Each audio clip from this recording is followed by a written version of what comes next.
Good evening, everybody. Welcome to the Pits of Metal Chaos. This is your host, Dave. I can line special guest, vocalist from Possessed, Jeff Becerra. How you doing, Jeff? Hey, how's it going, Dave? I'm doing very well. Just kicking back. Glad to be hearing from you. Yeah, it's awesome to be talking to you, man. You're one of the legends, pioneers of death metal. You know, a lot of people say. Well, yeah, I was the first for sure. And yeah, that's cool, man. Definitely. I think a legend is another word. It's like catchphrase for old. No, I'm just kidding. So, man, did you think after all these years, I know you guys took a hiatus, but you think Possessed would still be around this long, man? Well, I mean, you don't know. I mean, I was growing up as a teenager. I used to always say, like, I hope I want to die when I'm 50 years old, right? And so now that I'm a little bit older, I'm shooting for a higher number. But no, I didn't think at all. I mean, it's a long and challenging road. I mean, it wasn't so much about hiatus. It's, I got shot a couple of times, and it took me 17 and a half years to get the band back. So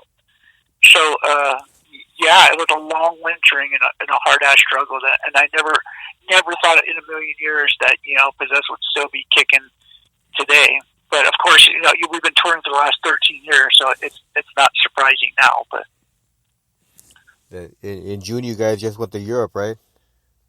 Yeah, we just got back. Well, it sounds like we just got back. And we spent all of June out there touring around. It was amazing. It was really, really fun. So what was the highlight of that tour? Oh, God, there were so many highlights. It was my birthday, and a couple of the places, maybe Possessed cakes. That was really cool. Like in Italy, in Roma, Italy, and some very nice people made up a Possessed Seven Churches cake with the candles instead of my age said 666, and that was really cool. And it was also cool when Gary Holt came backstage at the Tons of Rock Festival and brought me 5 VIPs backstage, all access Slayer passes, and so we had to because we were going to go on, so we had to roll across the entire compound to get to the backstage Slayer, and we made it, and we were watching Slayer, and I was like, I want to get closer, and there was this rope blocking us, and I was like, no, man, I have passes, I can get past. He's like, no, just wait a second. And all these pyro effects went off right there. And, if I would have snuck in, I would have been burnt to a crisp. But Slayer was crazy, cool, and kicking with the guys from Mayhem backstage and from Satyricon and, seeing Andrew Soden for the first time since we recorded that single, Circle of Morbidity together was cool. And, kicking it with Tom Gabriel Fisher backstage after a show. That was really cool. And being up in the photo pit for the Mighty King Diamond was really, really cool. And there was a lot. I could just go on and on. It was a month of good times and crazy fun, yeah. That's awesome. So now the band was formed in 1983? Oh, backstage at Kiss, of course, because we played with Kiss a couple times.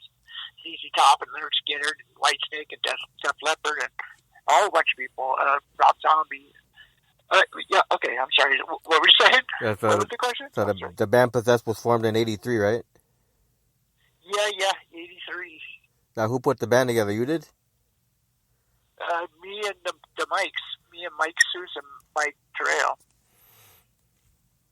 Now, do you keep in contact with any of those guys from the original lineup?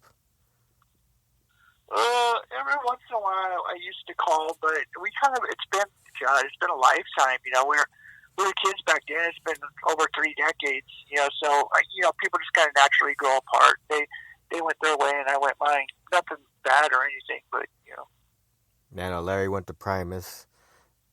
Yeah, well, you went to Blind Illusion, then Blind Illusion turned into Primus. Yeah, I have the Blind Illusion vinyl. I remember when the Possessed Seven Churches vinyl first came out. Went to the store and bought that when it came out, man. Hearing the Exorcist music come on, that was one of the greatest things ever hearing that album, man. Yeah, that's cool. And that's awesome, man. That's cool to hear, man. That never gets gets old because I was 16, Larry was 15, and I mean even going further back. I mean, in many respects, like 50% of Possessed came from Blizzard, my first band. So Larry and me came over from Blizzard and met the Mikes, and I'm not sure that I don't think they'd ever played a show. Me and Larry were already playing local shows and gigging and kind of semi-pro by the time we were like 13. So we came in and made the second half. It was like the older guys and me and Larry. So that I mean, it was cool, man. It was a trip. Back in those days, it was all so brand new, and it was really it felt like something special was happening. And Possessed has always been one of those bands that feels like there's kind of like a black magic around it. I don't know if it's a curse or a blessing, but like crazy kind of new cool shit seems to always kind of gravitate around the band, and there were some real characters have been in and out of Possessed. The 25 members later, I finally found this what I think is a magical lineup. I love these guys, and I hope the lineup never changes now. So. Hey, the band name fits, huh? Possessed. You got the black magic shit and all that, Yeah, I mean, I'm coining a phrase. I'm not talking about, the sit around conjuring demons and shit. Although we've done that too. So who came up with the name Possessed? I think it was like one of all the conversations we had in the driveway. We used to always get beers, sit around talking, dreaming shit up. And I think mostly it came from the movie The Exorcist. Now you're the president of NYDM in California, right? Yeah. I'm the West Coast pres. I'm here 6 states, in California being the one I started with for sure. So how many years you been with the NYDM now? Look, I don't know, like 14, 15 years maybe. I know you guys came over here to the Milwaukee area and did a show for Randy Castor for his NYDM Spring Bash. Unfortunately, I missed that show. Yeah, I missed that show, man. Yeah, that was fun, man. That was super fun. Randy's my homeboy. I like Randy. Hopefully Randy can bring you guys back again to play a show one of these days. Yeah, that'd be cool, man. That'd be awesome. I'm always down. He's talking about maybe... We just played that Poughkeepsie for the NYDM annual out there in Poughkeepsie, which was cool. Yeah, he's throwing around that he might possibly start a new metal fest next year, but he's not sure, He was asking people... I heard it's going to be like a traveling circus, like 3 different spread out shows, or even possibly more. Yeah, like a tour. Different tours coming through.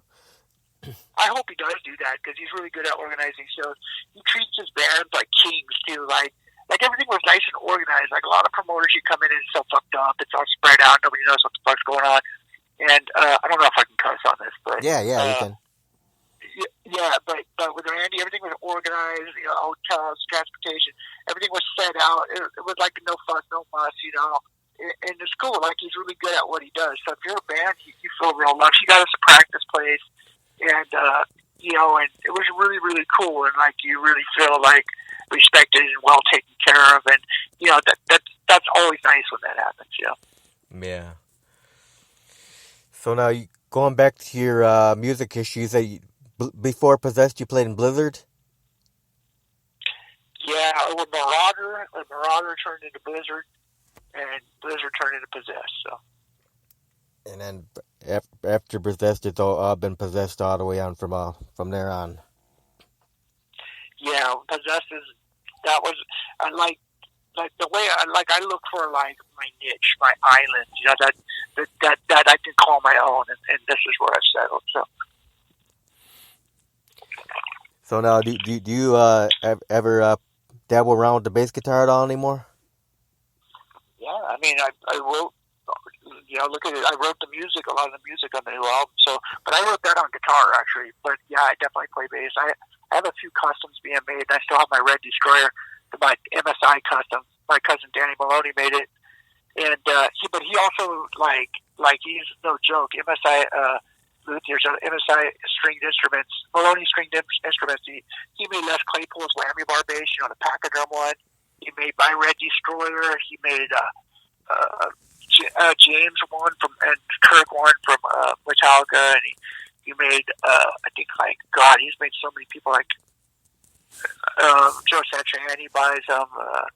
He's they're like the best instruments in the world. I've never been able to find a better one than My Red bass. So now, when you first started playing bass guitar, did you take lessons or were you self-taught? I was self-taught at first. I kind of hit a wall, and so I took some time lessons for a couple years, I think, or at least a year, from Lynn Letts. He was the bass player from Gamma, Yeah. And so he kind of cleaned up, and that's when I got rid of the pick and started playing with my fingers.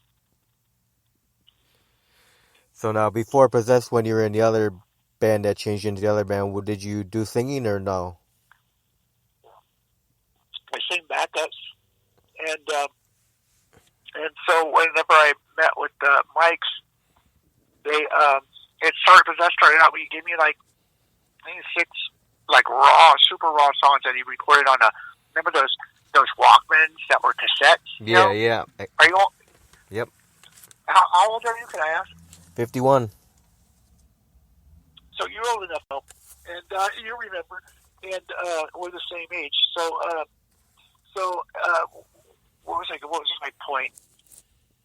Oh, so I learned all of the songs for the night, and I came back, and I had been kicked out of Bluesers for wanting to go heavier, and they were going in a different direction. And so I was all pissed, and I was approached. I was at lunch. I was approached by the Mikes, and they were like, at first, because they were older, they obviously weren't supposed to be at my high school, and I was kicking out with my girlfriend, who later became Miss Bikini, Pennsylvania. But I thought these guys were coming over to fuck with me. I was like, oh no, these good long-haired dudes, all dressed up in leather and and walking across the compound, and so I was like, oh fuck, I gotta fight. And they were like, are you Jeff Becerra? I was like, what of it? And they're like, hey, do you play bass? And I was like, yeah. And they were like, great, could you come check us out? So I went over there, and I got the tape that night, and I didn't have any equipment, so me and my dad went out to Radio Shack and bought the best 15-inch woofers we could buy in speakers, and we built some cabinets for them, and big, grandiose looking, because we were in construction, so we made some badass bass cabinets, and I used my GK guitar head, and I went over there and I learned all the songs in a night, and then they were like, hey, do you sing? And I was like, it just kind of bullshitted, I was like, yeah, because they're like, because you can't find a singer, will you sing too? And I was like, yeah.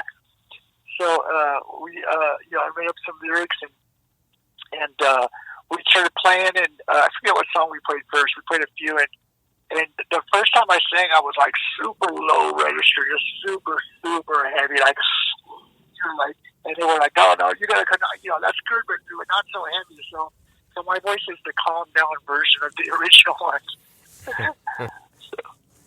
Wow. Now let's talk about the new album that came out in May. Oh yeah. The Revelations of Oblivion. So how's that album been sound, man? ROO. That's the acronym. It's ROO. ROO. Yeah, man. I'm proud of that. And did you dig it or what? Do you like it? Oh, I love it. Has it been getting good sales over, worldwide? Well, I haven't got the quarterlies out yet. It hasn't been long enough to get the first report from.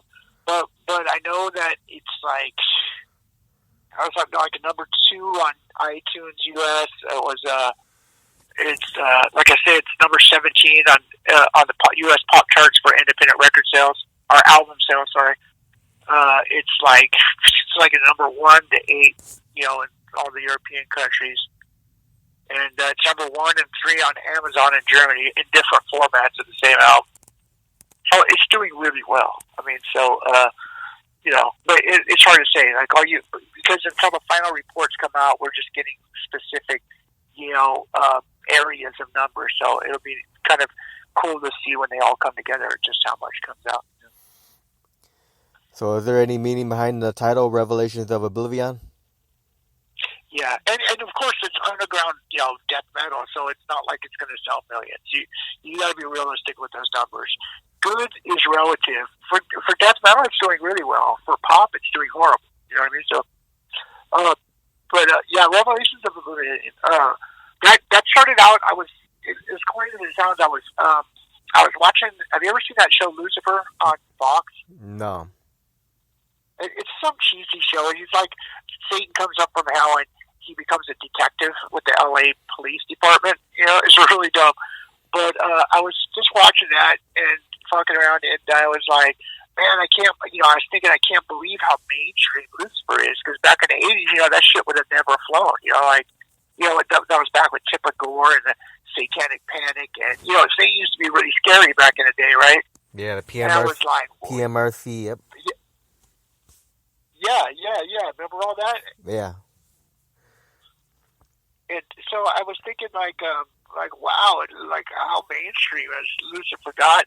It's kind of biblical, because they say like in Revelations, Satan will come up as the man, he'll like trick everybody, and he'll become like commonplace, and it'll be like no big deal, And I was thinking, like, and it's true in a way, like you mentioned Christ or Jesus, everybody looks at you like you're a fucking freak. But you say hell Satan, and everybody's like horns up, right?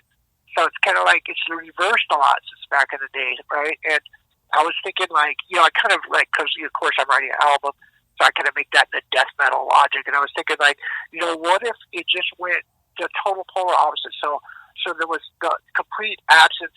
The world was completely absent and devoid of Christ and Christianity, and there was only Lucifer and Satan, right? Like. Like the churches were all for Lucifer, and there was no God, per se, just Satan and Lucifer. And would the world be a better place, or would it be a fundamentally flawed place? And is humanity, have the willpower and the wherewithal to actually, to control itself and know when to say when, and not have any sort of guideline, whatever it's for, do what thou will. And, would that be a good place or a fundamentally flawed place? And I kind of based the album off of that, like a world absent of God, and what would that world look like? And of course, it's in a death metal speak, that's going to be like full of demons and all kinds of cool, crazy, dark and wicked, evil, mean, terrible, nasty stuff. So it's kind of fun to do, Yep. It's pretty tripped out, man. It is. It's trippy. I mean, like, cause I'm kind of method a lot of the ways I write. Like if I'm writing about summoning demons, like I'm like reading on how to fucking summon demons and trying it out and shit. And like sometimes I go too far. I freak myself out. You know what I mean? But it's kind of like I don't do drugs, so what else to do? Gotta do something, right? So how long was the recording process for the album? 14 days. Now, where'd you guys record at? Well, we recorded at Energy in Hollywood for the drums, and that was because they had the big echoey drum, the natural sound drum room, and that studio was more expensive, so we just did the drums there, and then we went to oh shit, what's it called? No, it's not Trident. It's oh my god, it's on the back of the album. Titan. No, Trident? Fuck. Titan, I think, studio. I don't know. It's on the. Can you check that out? Oh, we're live. Oh, you're recording me. Yeah. I think it's Titan. It's on the album. I forget the name. It was a really groovy studio out in close to NoHo, North Hollywood. And Madonna had recorded there. They recorded the soundtrack for Footloose there. And Michael Jackson recorded there. And all kinds of crazy platinum albums on the wall. But it's like a little converted, like, small house. You know what I mean? Yeah. And so it's really cozy with all these, like, worn-out couches and guitars and keyboards and pianos everywhere. And it was really fucking cool, And I came in and met Peter Tackman, and he was sitting there, and we were recording. And I guess on like close to the second to the last day, Peter Stormare, the famous actor. Yeah. He played Lucifer in Constantine. He was in Fargo. He was like the Russian hitman that like threw that guy into the wood chipper. He was in Armageddon. He's famous, right? And he's one of my favorite actors. And he came bumping in, because he's a musician. He was recording next door, so I got to meet Peter Stormare, and we became really solid friends. Like we're like doing projects together now, and we're like super good friends now, which is kind of cool. Yeah, That's pretty cool, man. yeah, it's totally cool. It's like, I don't know, a lot of crazy shit is happening in my world that like I never thought would happen. I'm not bragging. It's just mind blowing. It's mind blowing like where life takes you and how cool life can really be. It's really a good day, isn't it? So how long did it take to shoot the video for Graven?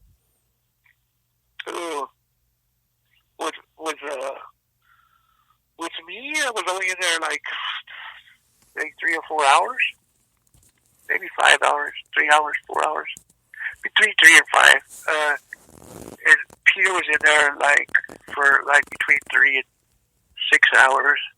Because Peter came in, then I came in, and that was it. We shot that in Hollywood, and then they moved all the post-production and the big production with the church and stuff to Georgia. And that's where all the 15 or so actors got involved, is out in Georgia. But the parts you see me and Peter in were just in a sound studio, or a film studio in Hollywood. Now, are you planning on doing any other music videos for the album? I still feel super guilty about not having the guys in the video with me, so I want to do a second video with all the band guys, because what the intention was is, because I wrote the script for the video, even though it got whittled down into something else. Like what I wrote could have been a movie, they said, so they just kind of used little parts from my treatment, but I want to continue getting writing, the treatments, and do another video.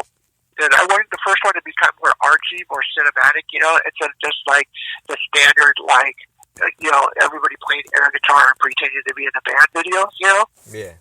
And not that there's anything wrong with that, but I want to do a one with everybody in it. And next time, whether we're playing, music or whatever, but the first one I wanted to be kind of more artsy, or cinematic. So I want to make up for it and have everybody in the second video. So yeah, I want to do another video. Even though videos, you don't make any money off, it's a loss, but they're fun, and I think that our supporters like it too, They're fun to do, so. Now, for the new album, you wrote all the lyrics, right? Yeah, I wrote the lyrics and some of the music, a lot of the music. Yeah. And, we all pitched in on the music. So now, September 13th, you're going to be at the Montreal Death Fest in Canada? Yeah, if all goes right. Yeah, I'm looking forward to it. That's the first time I'll be playing with Thomas Gabriel Fisher, from Hellhammer. And we played there the last time in '85 together. So it'll be kind of a trip to be out there with him for the first time since '85 in Canada. Then November 30th, Monterrey, Mexico Metal Fest. Yeah, that's cool. That's right. You know my schedule better than I do. Then December 13th, the LA Decibel Metal and Beer Fest. Is it beer and metal, or metal? It's metal and beer, huh? Yeah, metal and beer. Wow. I've been saying it wrong this whole time. Get corrected. Yeah,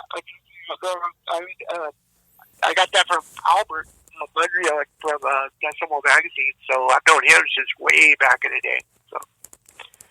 So are there any plans at all to do a U.S. tour for the album?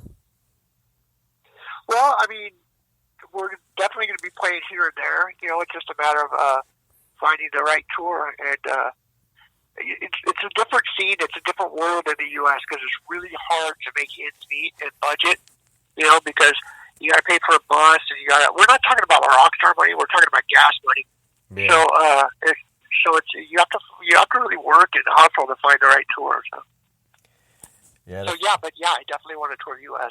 So I haven't toured here since 2010 with the Black and Silver Danzig tour. Yeah, the first time I saw you guys was up in Chicago at the Metro with Dark Angel. Oh yeah. That was a fucking brutal show, man. Because Dark Angel had Jim. What was that guy? Jim Dragon, the singing for him, or what? Was that his name? Yeah, they had two singers that tour Well, the show at because one the was Metro show, they had like that guy Jim singing with him. yeah. He would like play, and then like I guess his voice would go out, and another guy would play, and they would kind of switch back and forth. We were all partying like monsters back then, so yeah, that was a crazy fun tour. I remember that show because we were switching. We switched turns. Like one of our guys would drive the U-Haul with all the equipment one day, and then one of their guys would drive the U-Haul. But they were partying super hard, and when we got to Detroit before Chicago, we got there and sound check, and we're like, "Where's the truck? Where's the fucking truck?" The truck wasn't there, right?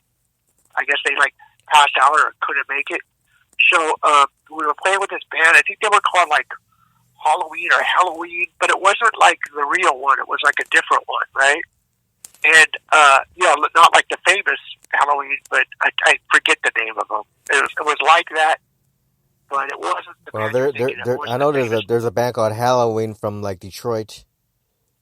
Yeah. It was probably them, but I was like, I don't have a bass. Can I borrow a bass? And we're like, yeah, here. The dude was really kind, and he was like, yeah, here. He gave me a setup, but his bass was, first of all, long scale. I play short scale, so it was super huge, right? And it was even made bigger by a custom body that was a giant pumpkin. It was like a evil jack-o'-lantern, like going, like a big fucking like pumpkin with sharp teeth, painted on it. Yeah. And big crazy eyes, but it was really cartoonish. I was like, oh my god, I need my bass. This is crazy because can you imagine me out there with a big evil grinning smiling pumpkin on orange, so orange. Yeah. Like, but right in the nick of time, the Dark Angel pulled up like, here's the equipment. I was like, oh, thank you. But yeah, and there's nothing wrong with that. I mean, that's a gig, but I'm glad I didn't have to leave with the evil pumpkin bass. So now, what's your fondest memory of being in this band, Possessed, so far, man? Oh God, I got a lot of them. I just playing as corny as it sounds. I like playing the live shows. Playing live, and this last tour was just so good. I mean, everybody was clicking on all five cylinders, and it was just like it all came together this last tour. And it feels good to like play like almost perfect sets and have everybody on. And we had a great sound, man. Hugo Alverstein from Norway, and it makes all the difference when you can have the good sound, good mix, great audiences, and just sounding like album quality. It's just so much better, So I think it's. But the way my mind works is the latest thing I've done is always the best thing or the funnest thing or the most important thing. And in music, it's great because every day is a new day, every gig's a new gig, and it's always exciting. It never gets old. It's just amazing. You know how it is, Dave. Yeah. So it's like your podcast. Your favorite podcast is probably the one you're doing now, or probably the one you're doing tomorrow. Yeah, later tonight at 7 p.m. your time, I have the guitarist for the band Aggression from Canada. He'll be on. Those dudes are awesome. Will you tell him? You send my love and respect, and tell him to come meet me in Canada, man. Have some Canadian beer, man. Yeah, eh? Yeah. They make Bud with a Molson company because there are only 15 places that make Budweiser, right? And one of them is in Canada, and the Budweiser in certain parts of Canada tastes exactly like Molson Golden. So now, after all these years of doing the music thing, what still keeps you passionate about doing this? I mean, it's art. It's like, I don't know, it's like, I love what I do. I love, just watching people rock out, being an entertainer, and trying to be entertaining, and creating, essentially, I think what art is creating something, fucking awesome out of thin air. And the fact that you can just pick up your guitar, write on a bass, and write a song, and collaborate with your buddies, and make something out of thin air, and have that be your life. That never gets old to me. I mean, that's writing lyrics and kind of diving into the deep end and writing cool shit. And it never gets old that you could, pull this out of thin air and people will actually dig what I'm doing, and it's just, it's amazing. It never gets old. It's just, like I say, it's magical, man. So what do you think are the pros and cons of the music business? Well, I guess it's a state of mind. If you want to make money, then don't play death metal. But if you like death metal and you like playing live, it's all good. It's like the hardest job you'll ever love. You know what I mean? Yeah.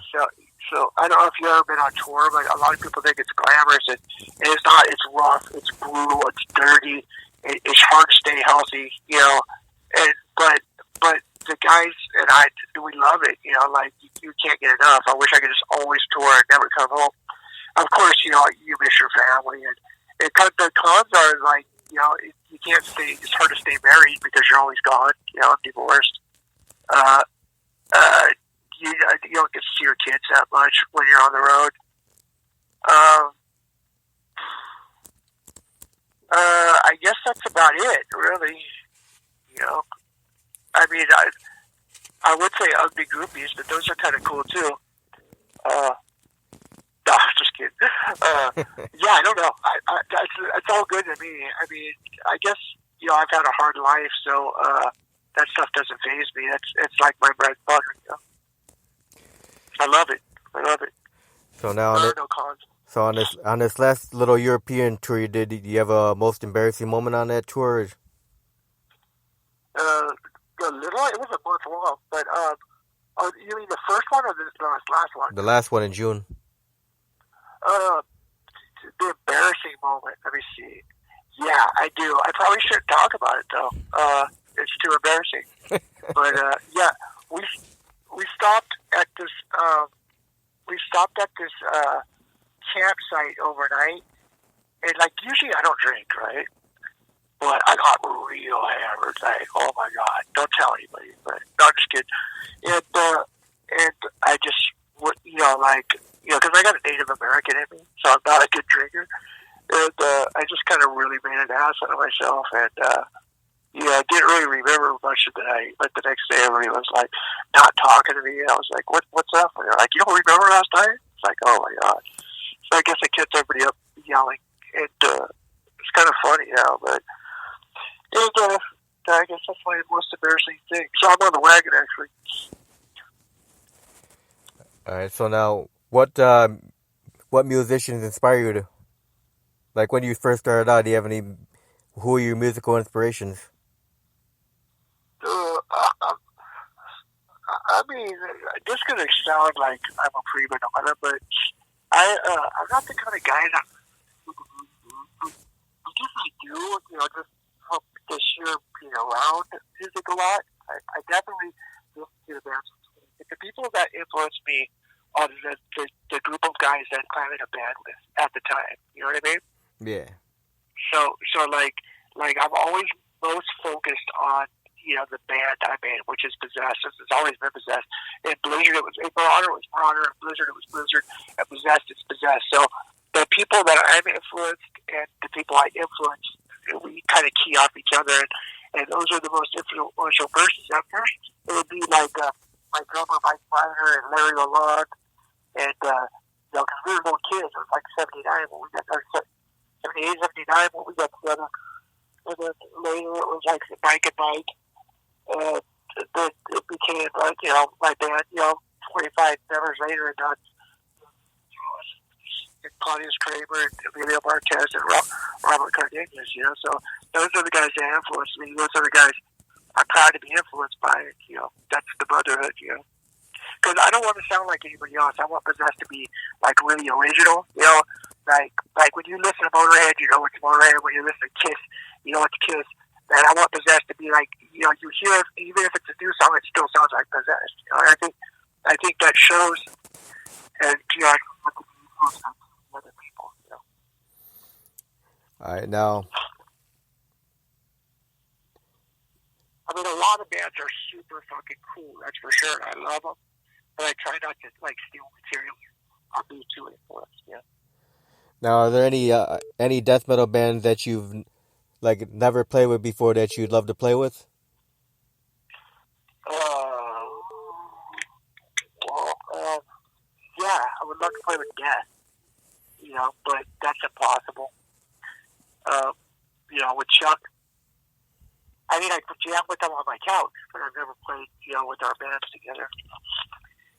Of course, he came later, and but we were good friends, so I've always kind of regretted that.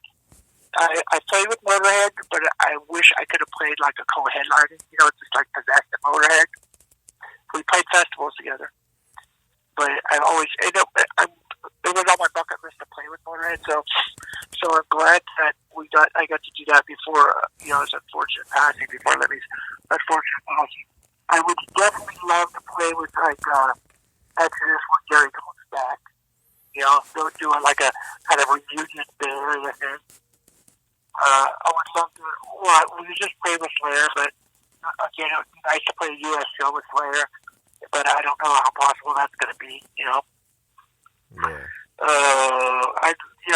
I love playing shows with like Obituary and Morbid Angel and Suffocation and Christian. I've never played with Christian. I'd love to play with Christian. Pestilence, any of the I don't know, there's so many, any true death metal band or super extreme band I want to play with, yes. All right, cool. So I'm gonna ask you a few fun questions here, Jeff. Okay. What was your first concert you ever went to? Oh my God, you're trying to embarrass me, dude. Do I have to be honest or what?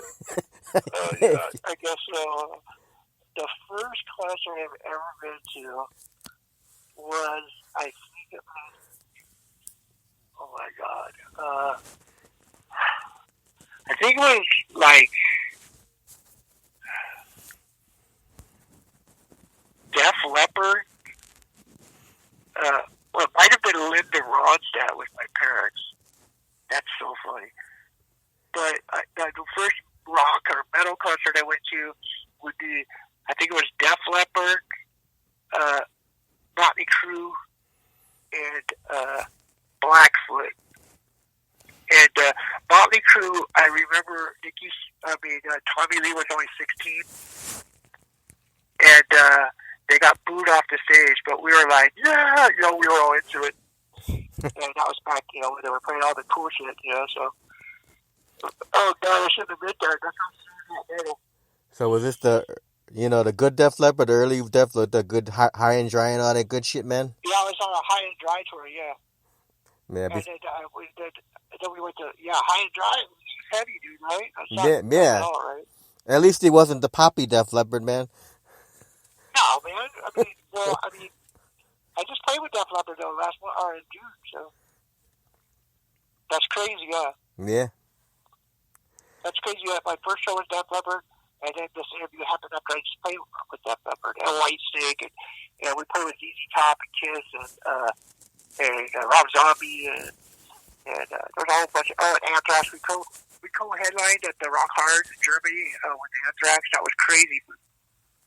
That's did you see that online? That whole concert's online. A little bit. But my voice, oh my God, on the first song, the voice crack was real, but it was too good.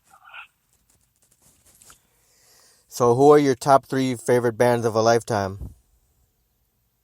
Ooh, could it be one like a 4-way tie or Whatever you want to do, man. Black Sabbath, Motorhead. God, I really like UFO. I like Iron Maiden. Shit, who am I forgetting? Judas Priest. Well, yeah, I guess that's about it, right? I mean, I could keep going, but I mean that's the bands I grew up with. So Exodus, of course, Exodus. And love Exodus. That's a hard one, because there's so many bands. Yeah. So, who's be religious about liking anything Ozzy. So in the next 5 years from now, where you hope to see Possessed at? Alive, um, alive and doing well. I hope to keep my health intact. And it's weird because I always want to reach more and more people. So I just hope that more and more people start listening to Possessed. And everybody wants to be a rock star. The reason for that is because I just want people to enjoy it. There's nothing, as corny as it sounds, there's nothing cooler than seeing people like light up and rock out, smiling and having a good time in the front row. So that's the goal, man. That's that fucking shiver, that lightning strike. So. All right, so Jeff, what's your favorite food to eat? Sandwiches and pie of any kind. So. And what's your favorite beverage? My favorite beverage is beer, but that gets me in trouble, so I try to stay away from it. So when you do drink beer, everything I love is bad for me. But when you drink beer, what's your favorite beer?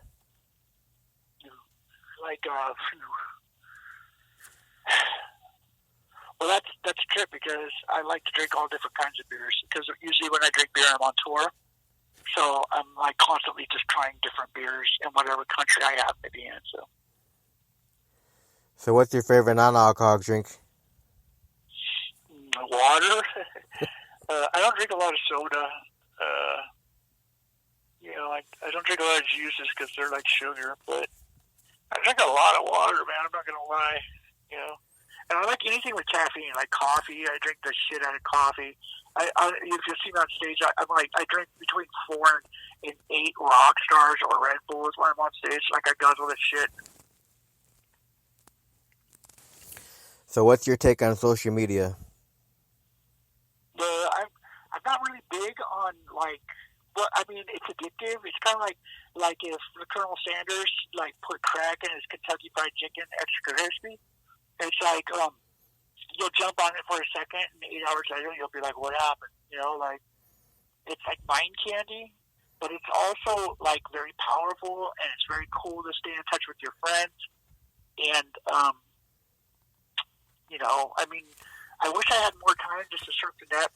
But usually, what I use it for working and trying to spread the word, or keeping in touch with promoters, or it's great for booking shows, promoting shows and stuff like that. So I like it. Yeah. In this day and age, you have to have it being in a band. It's true. I mean, there's so many sides, though. That it's like striking lightning. Sometimes it's better just to put a fucking poster up. Yeah, like the good old days, man. Make posters and hang them up, flyers, huh? That's still cool. I mean, I don't know. Was it when you were a kid, was it like all 4 walls of your room covered in flyers? Yep. Yep, me too. I used to love collecting flyers from all the shows. Yeah, and how many concert shirts and band shirts did you have, or do you have? Too many, man. Yeah, you would say over 1,000 over the years, right? Oh, yeah. Yeah, and you have like this giant fucking stereo, no matter how broke you are, or even when you're in college or broke in the ghetto in your little apartment, you have a ginormous stereo, no matter what. Exactly. You can have one of those wire spools for a fucking coffee room table, but yet you've got a fucking $900 stereo and shit. Yeah. Yep. I think your question should have been Paul Di'Anno or Bruce Dickinson or Ozzy or Ronnie James Dio, like one of those type questions, Yeah. So who do you think? Do you like Dio or you like Bruce Dickinson? That's a fucking hard one, man. Yeah, you feel like you're being unloyal. Come on, you can say it. I love Paul Di'Anno. I'm actually friends with that guy, so he rules. And I like Ozzy too. I love Dio, R.I.P., but I like Ozzy because he's like less romantic, Yeah. I love them both, though. You know what I mean? It's like